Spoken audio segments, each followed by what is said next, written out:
Everybody, welcome to another episode of Nerds with Friends. My name's Cody Leach, and as always, I'm joined by Christian Garcia. Hola. We're still here, bitches. Thought you got rid of us. Thought you got rid of us, but we're back, baby. Yeah, we took a bit of a hiatus there for a minute, and it wasn't planned or anything. It was just life happening. We got the holidays were very busy. And then after the holidays, I immediately got COVID. And then after getting over COVID, I then injured my back. And it's just been nonstop fun since then. So, we're back. Thanks for, sorry for the long break. Thanks for coming back and listening. Make sure you like and subscribe, all that good stuff. We do appreciate it. We're going to get right back into it without further ado. And we have obviously missed quite a bit of stuff. So, we will be probably gradually releasing episodes about things that might have happened in the past, because there's stuff to talk about, of course. But today we're going to be talking about Mr. Fantastic himself. Pedro Pascal has been outed, if you will, by SAG-AFTRA as Reed Richards in the new Fantastic Four movie coming out for Marvel Studios. So we'll be talking about that, but I mean, it wouldn't be Nerds with Friends if we didn't do some nerdy confessions, right, Christian? Hey. All right. Well, why don't you start us off? I'm sure you have something that's been a while. Yeah. So I've been pretty addicted to Monopoly Go, and been playing with a couple folks, and I don't understand the new fascination with Monopoly because my friend Joe just had me download Monopoly. It wasn't Monopoly Go though. It's like legit Monopoly on the phone. I don't know, man. This one, it's you're just straight. You're rolling. You land on pieces. You gain money, and then you buy, like you upgrade certain areas, and then once you complete the board, you move on to another area. But so you play with people so people can attack your buildings, and then you have to essentially fix it, or people can steal your money, which I don't remember that being, well, I guess neither attacking buildings in Monopoly, but Yeah, no, it's more you just like stay in a building, yeah. pay rent. So it's kind of fun. A couple of us have had like, oh, you attacked me, so I'm gonna attack you like 4 or 5 times. Oh, you attacked me 4 or 5 times. I attack you until like all your buildings are wrecked. Oh, fuck. So it's definitely like it's continuous. I don't know how many levels. I think I'm on like level like 40 or something. I know people who are like at 100 and something. Wow. I think it's like one of those Candy Crush things. Like there's no end. You just keep going. Yeah, I remember that with the Candy Crush days where people are like, oh, what level are you on? You're like, oh, 537. You're like, dear God, stop playing. Yeah. I mean, it's pretty addicting, but like what sucks is like once you run out of rolls, you gotta wait like I don't know, like 20 minutes for like 8 more rolls, and 8 rolls in the beginning is pretty good, but then you start getting to the point where it's like, man, I ain't shit. And you can start rolling for like it's kind of like slot machines where you can roll like 10 rolls at a time, or Oh, okay. so then when you do get money, you get way more. Yeah. I'm proud to say I've only sunk like probably like $5 into it, but I'm Oh, not. it's one of those ones where you can like pay to roll early and stuff. Yeah, but I'm like I'm not doing that shit. So now if I get it, you can put up shields too. You can have shields, so if someone attacks you, it kind of blocks them. So now I was like, all right, I got 4 shields up. That'll at least prevent me from getting like 4 of my buildings wrecked. So now I gotta wait. And there's mini games that are in there that are pretty fun, but I actually just downloaded another game to play while I wait for my rolls. It's called They Are Coming. I didn't realize that was the name until right now. But it's a zombie game, and it's not even like 8-bit. It's like kind of like Atari graphics, but Okay. you're going down the road and you get weapons and zombies are coming towards you and you can like shoot them. You can upgrade your weapons, you can kick, and you have one melee weapon. And that one's pretty fun.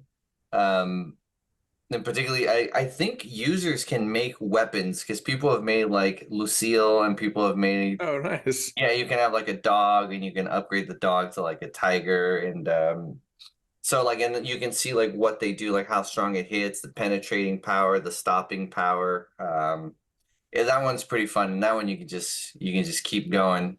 The only thing with that one is you can get more money. It's just you got to go through the stupid ads. Ads, yeah, for sure.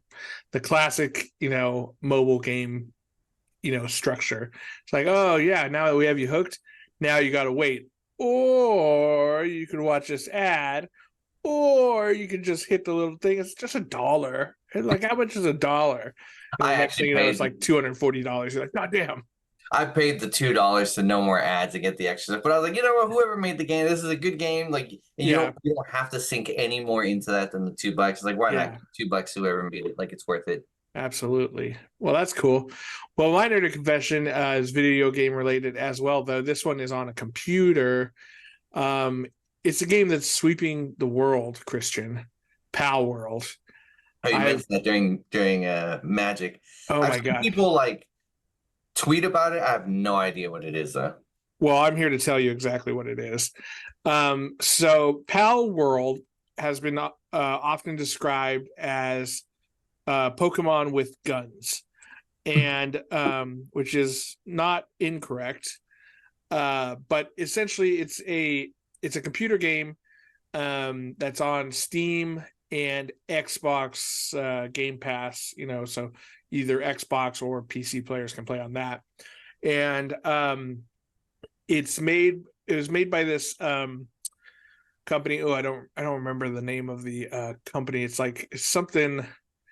something almost close to Pocket Pair is what it's called, Pocket Pair. And it's a group of like 40 dudes. Well, there might be women there too. 40 people who created this game, and it's an open world game where you play as a person, and the world is filled with these monsters with magical powers that you catch with pal spheres, which are ball shaped things that Oh you wow. throw Okay. out and catch them. And but unlike a straight up Pokemon game, there's a base building and survival element to it. So, if you get too hungry, you have to go find food. If you go to a colder climate, you have to have warm clothes. And part of the fun is, you're catching these different pals out there in the world, and you bring them back to your base. And as you build up a base, they can like farm resources for you. They can start growing food for you. They can help you make more pal balls. They can help you like build your fort up. So, and then you can like, just like in Pokemon, you can like breed pals to make new higher level ones or different species ones and whatnot. And it's really fun, man. It's a complete ripoff of several games. Like, not only is there obviously the Pokemon element, but there's a game out there called Ark, which is a very similar premise with the survival aspect and catching creatures and stuff. And then it's also very similar to Breath of the Wild, Legend of Zelda. Like, the font for the title even looks vaguely like it. And when you like unlock a new fast travel point, it's got the little piano sound that you've unlocked something new. It's like kind of thing. But you know, other games have taken inspiration from past games before too. The thing that's crazy about this one is they've sold 12 million copies on Steam, and they just topped 19 million players total. So that's about 7 million on Xbox Game Pass, which is crazy. Like, it's a crazy number of people playing that game. It beat I think it beat Counter-Strike as the most concurrent players ever on a game. It's absolutely insane. But man, it's really fun. And one thing that's kind of interesting about it is that there's, when the game was first released, there's no remote servers for controlled by Pal World, right? Like, there's like, when you play Call of Duty, the thing that lets you and me play together whenever we want is that there are Call of Duty servers sitting somewhere, right? Where, I jump on and we're on a server, and then you jump on and we say, hey, let's play together. It links us up on the same machine, essentially networked together, and we can play. That way, if I want to play by myself, I can play. And if you want to play by yourself, you can play. Pal World, there wasn't that when it initially started. So what me and my friends have had to do is we've gone in together on a server that you can rent from this company. I think it's called like Indifferent Broccoli or something like that. It's some weird name, and the logo is like this broccoli that's just like. But yeah, so we paid for it. It's like, I forget what it is, like $16 a month or something, but there's like 8 of us or something. So we've gotten in on that. So now we have a shared world. So like I can jump on anytime and I can see what my buddies have also built up in their world. And like we each have our own separate box of pals. But we can all put some in on our shared basis to kind of, run the farm and stuff like that. I don't know how I feel about that. I don't know how I feel about that, man. I feel like this is the start of like you know, companies like, wait, we don't have to pay for a server. These guys are willing to pay for a server. Oh, we can offset that cost to them. I don't know if I like that, man. It's gonna be like those like downloading skins and what started with like incomplete games and like you have to like pay to get new stuff, or I don't know. I don't like it. I think it's mostly because it's from a small independent publisher. I don't think that this will ever get to the point where like someone like Call of Duty would do this, or Halo or what have you. I think it's mostly because this is a small independent studio, and this is not even the full game. It's an early access game, which is very common on PC, but not very common on console.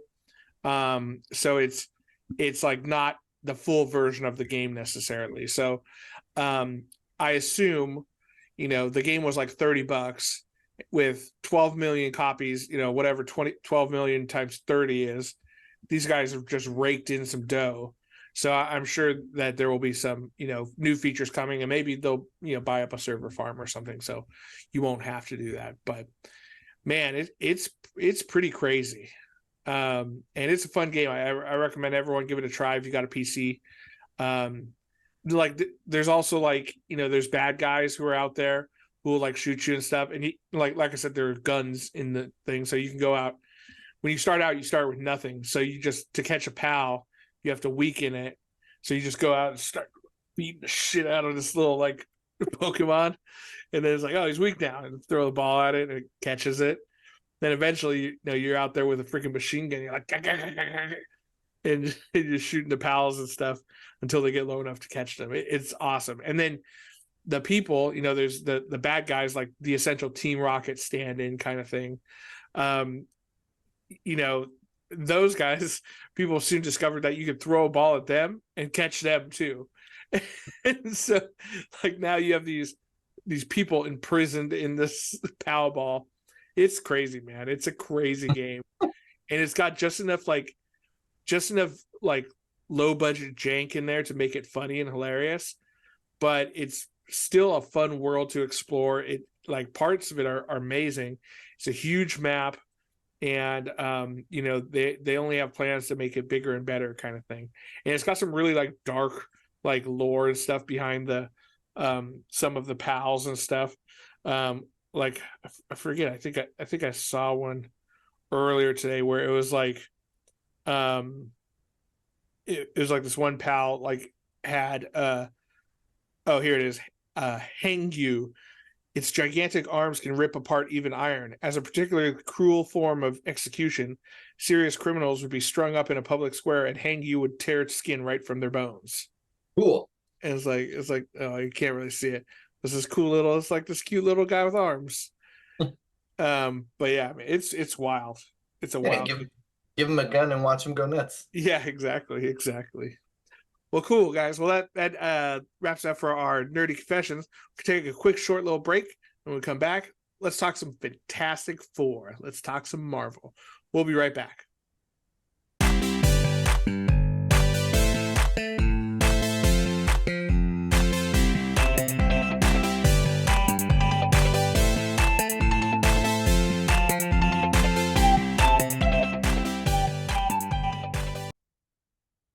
And we're back.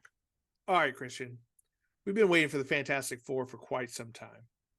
And I think a lot of fans of the MCU, Marvel Cinematic Universe, have been waiting for a good Marvel movie for a while now. It's been kind of rough, slim pickings lately, Yeah. wouldn't you say? Yeah, I mean, I started Echo and I didn't finish it, man. I saw like half of the first episode, fell asleep, and then I just haven't picked it up. And I mean, I'm going to obviously, but I don't know. I think it's easy to say, but I think I'm starting to have a little bit of fucking superhero fatigue, man. Um, I was, I'm feeling a little bit the same way, but I don't think it's so much superhero fatigue as it is like I'm tired of them just like releasing whatever and expecting us to gobble it up. You know what I mean? There's been some like less than stellar movies coming out recently. Like we talked about the Marvels, which was there were fun parts, but overall the movie was not very good. And then the even the head of like the Marvel TV shows, or Bob Iger, the CEO of Disney, he said that they'd oversaturated with the TV shows, and I agree. I think they put out too many shows too fast, and some of the quality suffered on them. Secret Invasion was like a bummer, um, and it just they're not delivering on the quality product that we were so spoiled with in the days of like phase 1, 2, and 3. and So yeah, I mean, I mean, I was thinking about that earlier before recording, and it's just like they're not they're not really making good standalone movies. It's just like, okay, this is going to lead to this. This is going to lead to that. And like that's what made everything before Avengers was so great because everything was its well, own movie, yeah. yeah, and yes, it would tie in eventually, but it just felt like its own package. But even after, like Captain America, Winter Soldier was so good and Well, the Captain America movies felt like Captain America movies, and the Iron yeah. Man movies felt like Iron Man movies, and the Thor movies felt like Thor movies. When you have a movie like Miss Marvel, or I'm sorry, the Marvels, it's like I don't think that movie knew what it wanted to be. And even in that episode, if you guys go back and check it out, we offered like some cool like alternate versions of it that would have been interesting, I think. Um, that would have been more fun to explore those characters. But it's just like it's just that movie. What it really felt like was, hey, remember that one TV show, and remember that other TV show, and that side character from that show, and remember that other character from that other movie. Well, now they're all together, and we don't know exactly what to do with them. We'll have them fight this one bad guy who isn't very well developed and has a power that no one really understands. And it's just it doesn't have that like planned out, thought out, structure that we got used to for the Yeah, rest of and the series. I just want to see movies that like take a different approach other than Ragnarok, Right. like even the Scarlet Witch show. I don't remember the name. WandaVision. WandaVision was so good. Was Mm-hmm. so good and It was like what different. it was different. Not everything had to be joke. There was like some parts where like even on the first episode where she's like confused and like even the characters that were in it were like Had some that horror one movie part where they're like, vibes. yeah, like or like they were staring directly into the camera and they looked like they were about to cry, and it's like, oh shit, what is going on, Yeah. And And then like, Loki was also a very different feeling show.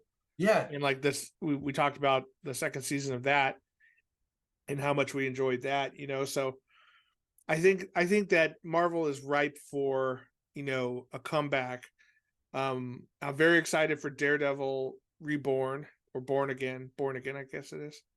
yeah. Um, If they take the approach of the Netflix and yeah. just stick to it, just stick to the feeling they had, like street level crime, Kingpin being super brutal, like maybe a joke one or two an episode, but not oversaturated, just Well, very like there, that's the thing that that I think. people get wrong sometimes is like they're like, oh, everything's a joke a minute, and you can't, I want something serious, and like if you look back at the Daredevil show on Netflix, which I've rewatched multiple times now, there's some humor in there from time to time. When like Foggy and Matt Murdock are like shooting the shit at the bar or something, or he's trying to have the blind guy, pick out the hot chick at the bar or whatever. There's humor when it's appropriate, but he shouldn't be out there like, you know, maiming a bunch of bad guys and like stomping them into the ground and then cracking one-liners. That's not who that character is. Yeah. No, That's that's Spider-Man. Spider-Man. Yeah, Yeah. that's Spider-Man for sure. But it's not Daredevil. Yeah. Yeah, but when he puts on the Daredevil mask, he is, Daredevil, the man without fear. And that's a different vibe. So I'm hoping that's good. And I think from what I've heard, like they've been going back to, they went back to the drawing board a couple of times, but now it's sounding like, they brought back a lot of the original cast. Deborah Ann Wall's back in it. Guy who played Foggy's back in it. I think they're bringing back Bullseye. So like I have high hopes for it, and I think like if that goes well, and now if the Fantastic Four, now that we have this casting news, sounds like it's probably at least headed in a good direction. Um, I think we could have like a revitalization of the MCU. Um, so let's talk about Pedro Pascal. What do you think of that casting as him as Mr. Fantastic? I mean, I'm jazzed about it. I know there's been a few people on Twitter like he's too old. Like, oh, you're gonna start with a guy who's 50 years old. I was like, well, I mean, sure, why not? I mean, Mr. Fantastic has never struck me as like a 20-year-old. No, You he's like got the little gray on his temples, which yeah. noticeably I'm starting to get a little bit of I that. mean, he's supposed to be, like one of the smartest guys in the Marvel universe. Right. People, a lot of characters always went to him for like advice. Anything outside of like magic stuff that's usually like science. Yeah. It's him and Tony. Yeah, he's So like the he's always smartest had, man in the Marvel universe, right? Because he could stretch his brain. yeah. I mean, he's always kind of. I've always, to me, he's always kind of struck me like as like the father figure for a lot of characters. So like, Yeah. no, it doesn't bother me at all. I mean, it does kind of suck, I guess, in the sense that how many movies can we get? But makeup, Pedro Well, Pascal still looks pretty squirrely. well, here's the thing with Mr. Fantastic too. He's like, yes, Pedro Pascal is like 50 years old or whatever, right? But at the same time, like any action scenes with Mr. Fantastic, it's going to be his head on a CG body. Yeah, You know what I mean? So it's not like someone like Captain America who's got to be doing like flips and hand to hand combat constantly, right? So like we could potentially get a decade out of Pedro playing Mr. Fantastic, and that wouldn't be that crazy when we could see the character develop as it goes on. yeah, he Not that, can work out. Look at Hugh Jackman. yeah, Guy's like fucking 70, still doing Wolverine shit. yeah. Now, who do you think who would be like some of your picks for some of the other Fantastic Four? Like there's been I was looking at people that they're talking about, and I kind of like. I know there was talks to Seth Rogen before Ben Grimm. for the thing, Yeah. and but so like now what's floating around is I'm probably gonna get this wrong, but Ebon Moss Bacharach, he's from The Bear. He's cousin. Oh, okay. And I think he would be kind of good. Like he's definitely got like the street guy who's like he's not like very He's not a clean. scientist. He's Yeah, just like the rough and tumble friend. yeah, like he is, but he isn't. But he's kind of street level. Got that So heart of gold, yeah, like rough exterior. I think he would be good. I think I really like the actor too, and he hasn't really, I haven't seen him in anything too huge. So I think Yeah, he he would. always kind of plays a side character, but Yeah, I which think is, that would be cool. he would be a side character here, but with the potential of like him having some pretty good parts, because the thing does get like some pretty, like if there's like the serious like kind of like gets the short end of the stick and is always getting screwed over, it's always the thing, and that guy Yeah, plays it well. So yeah, think absolutely. I think it would be good casting. I'd be down for that. Yeah, I think so too. I think that would be a fun casting. I think like for like Johnny Storm, you know, like I don't know if he'd be the right character for it now, but I always thought like a Zac Efron would be a good Johnny Storm, kind of like the the playboy doesn't take anything too seriously Yeah. kind of guy. I always thought he would be pretty cool. You have to Uh, slim down a little bit after wrestler. yeah, that the what was that movie called? Was it wrestler? The No. Iron Claw. Iron Claw. Yeah, yeah, yeah, Yeah, yeah. that was a good movie. It was really good. Sad, but Yeah, really good. really sad. No, like um, I was like, dude, respect to Zac Efron, man. Like, did a great job on that. you know who else I wouldn't mind as Johnny Storm, and I think John Boyega. I think that would be a cool role for him to come out of like the being pigeonholed into Star Wars. I think he would be a fun character to kind of see him do, like the nonchalant, doesn't care about anything. Plus, also piss off all the people. It's not gonna be a Oh yeah, white guy. piss off the woke crowd or the unwoke crowd. Yeah, and for Sue Storm, One thing, like what I would love to see, it would never happen. It would never happen. But Chris Evans to bring him back oh, as Johnny Storm, as Chinese Storm. yeah, To goes like to see him go from like being like the perfect Boy guy, Scout, yeah, the yeah, Boy Scout, to go back into Johnny Storm, like it would be great. I mean, you kind of could do it because the whole multiverse, like, oh, it's just like that's just yeah, him. That's how he looks like there. But I know they would never do it, but I'd be down. yeah. I think honestly when you go back and watch those movies, he played that character really really well. Yeah, absolutely. Say what you will about the original Fantastic Four movies, like they weren't great, obviously, but the casting wasn't bad. I Yeah. think they did a fairly good job on casting.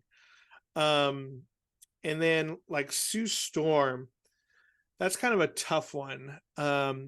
Honestly, like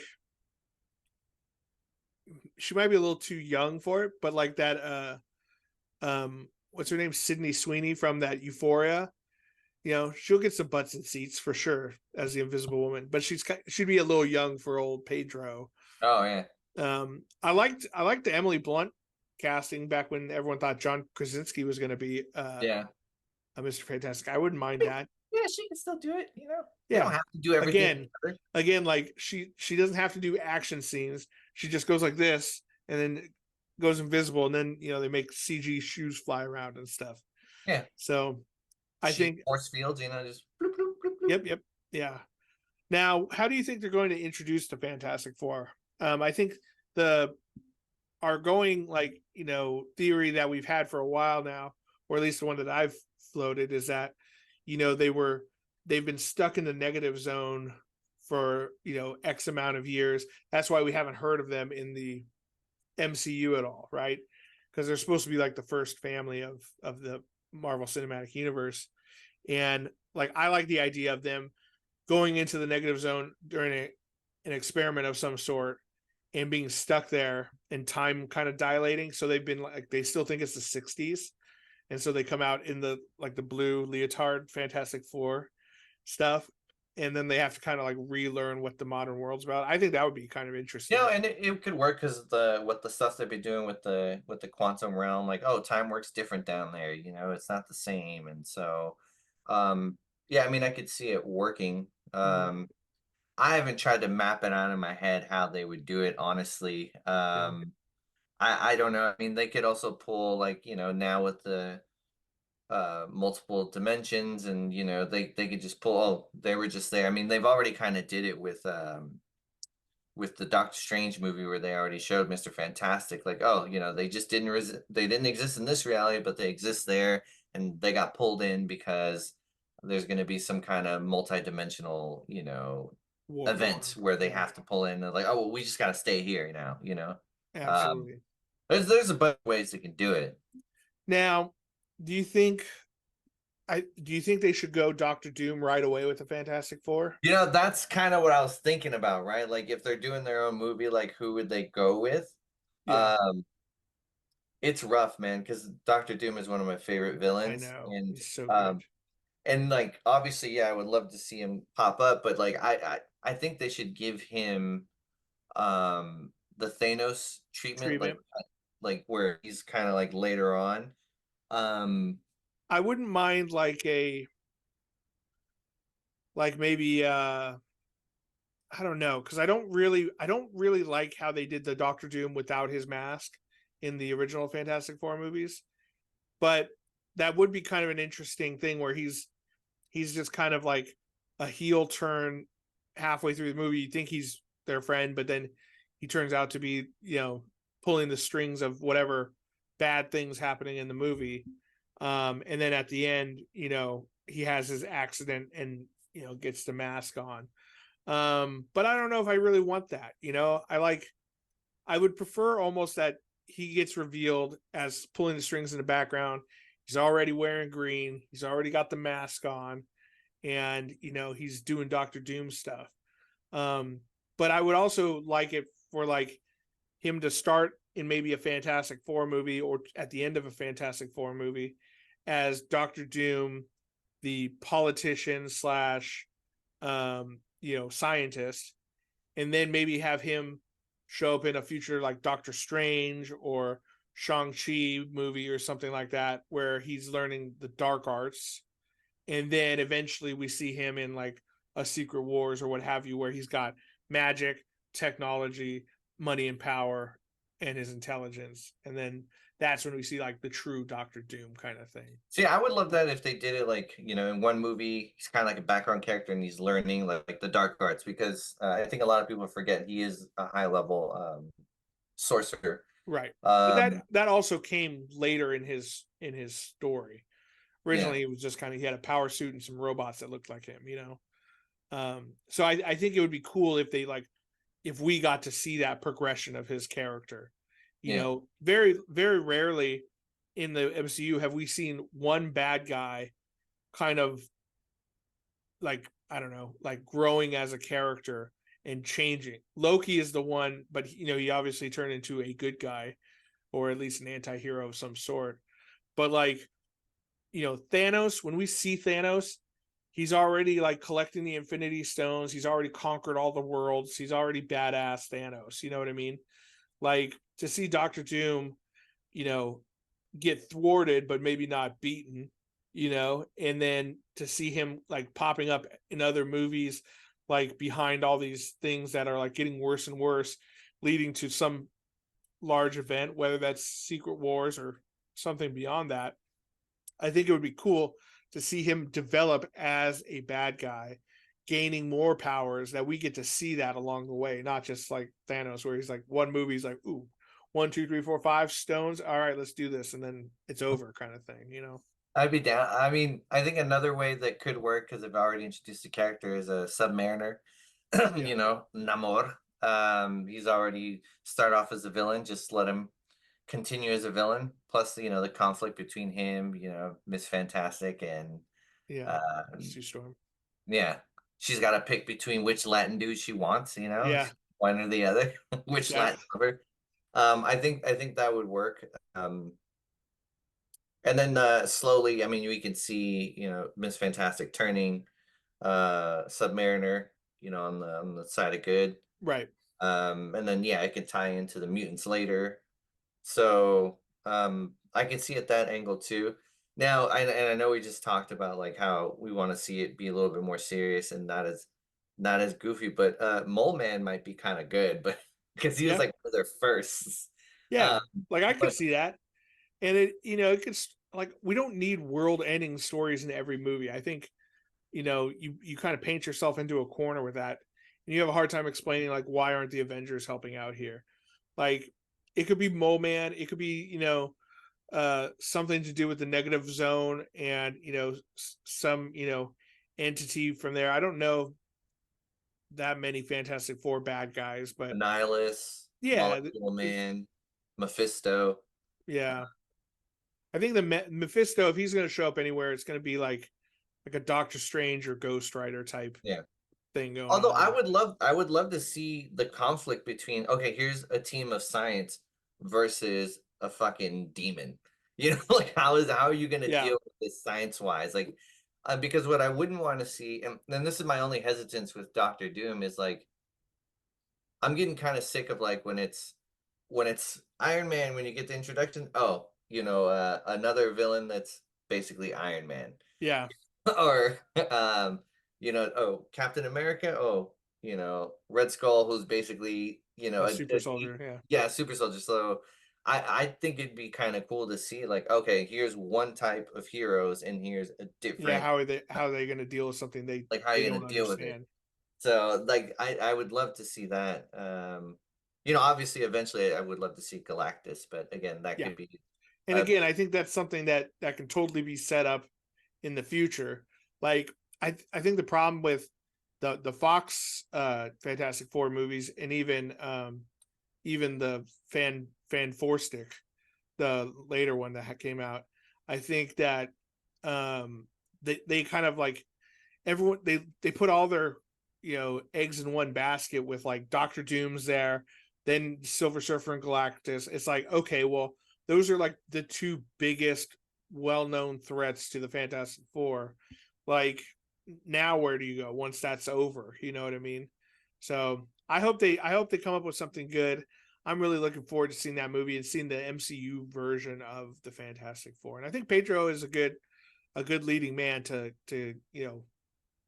kind of renew the faith in the MCU, because they've been stumbling for a while. But yeah, some other talks of another actor for I forgot to mention for Johnny Storm was Joseph Quinn from Stranger Things, Eddie. So Eddie.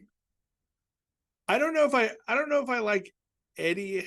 I don't know. He seems a little too young, but maybe.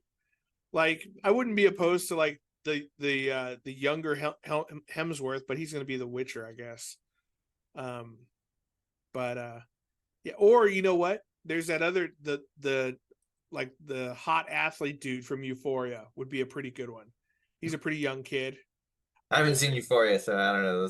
Those are You gotta lost. watch that. You gotta watch that show, because it makes our high school days seem pretty tame. Let me see what his name is. His name is Jacob Elordi. I think he would be a great Johnny Storm for sure. And then yeah, Sid, Sydney Sweeney's probably a little too young for what's his face, Pedro Pascal. But yeah, I hope good things are coming with the Fantastic Four. It's exciting that we're actually seeing some stuff being announced. There's even some controversy with like the director apparently posted something on Instagram, but somewhat confirming it, and then his Instagram account got deleted. So Disney's like, "Fuck, shut your mouth," So, but let us know what you guys think. Do you like the casting of Pedro Pascal as Mr. Fantastic? Do you think what are your hopes for the Fantastic Four movie? We'd love to hear it down in the comments. While you're down there, make sure you like and subscribe. It helps us out. And we're glad to be back, because it's fun doing the podcast again. It had been too long, right? Well, thank you, Christian, for being the Ben Grimm to my Mr. Fantastic. Couldn't do it without you. I'll take it. And to all the nerds out there, remember, you're not alone. You're with friends. This is Nerds with Friends. Thank you. Good